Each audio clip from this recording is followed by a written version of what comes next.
Nangangambang magpasko sa dilim ang mga taga-Aurora Province na wala pa rin kuryente matapos bahain, bunsod ng masamang panahon.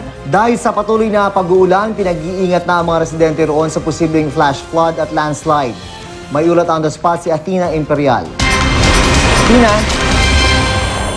June Maris, patuloy pa rin nakararanas ng masungit na panahon ang Baler, Aurora at ang mga residenteng nakatira sa mga mababang lugar ay nangangambang bumaha uli.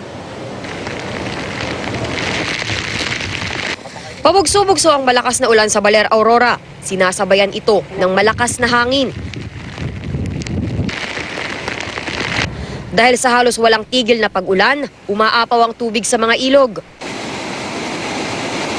Dahil sa pag-apaw at dahil sa lakas ng ragasa ng tubig dito sa Dicaloyongan River, ay delikado na para sa mga residente at motorista na kumabila dito sa tulay. Kaya naman itong mga tricycle driver ay naghihintay na tumigil ang pag-ulan at bumaba itong tubig. Yung mga residente rin na gustong kumabila dito sa ilog ay pilit na inaakyat itong hindi pa natatapos na tulay para makatawid sila dito sa Dicaloyongan River. Si Jocelyn Querejero at ang kanyang pamilya, inilikas na ang mga anak sa bahay nila sa Sitio Tabun sa Barangay Buhangin.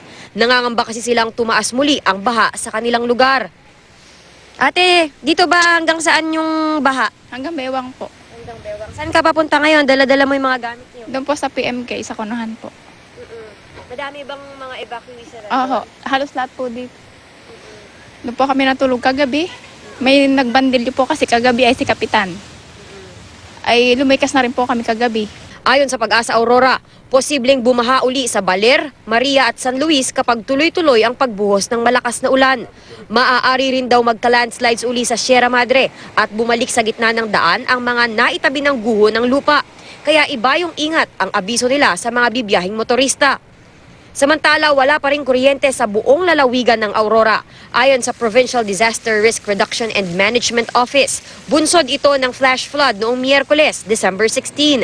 Generator ang gamit ng ilang bahay at establishmento.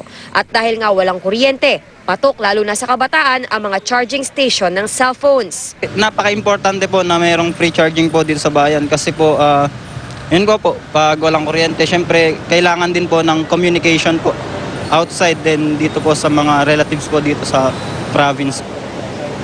Umaasa ang mga residente na magkakaroon na ulit ng kuryente, lalo't magpapasko. June, Mariz? Maraming salamat, Athena Imperial.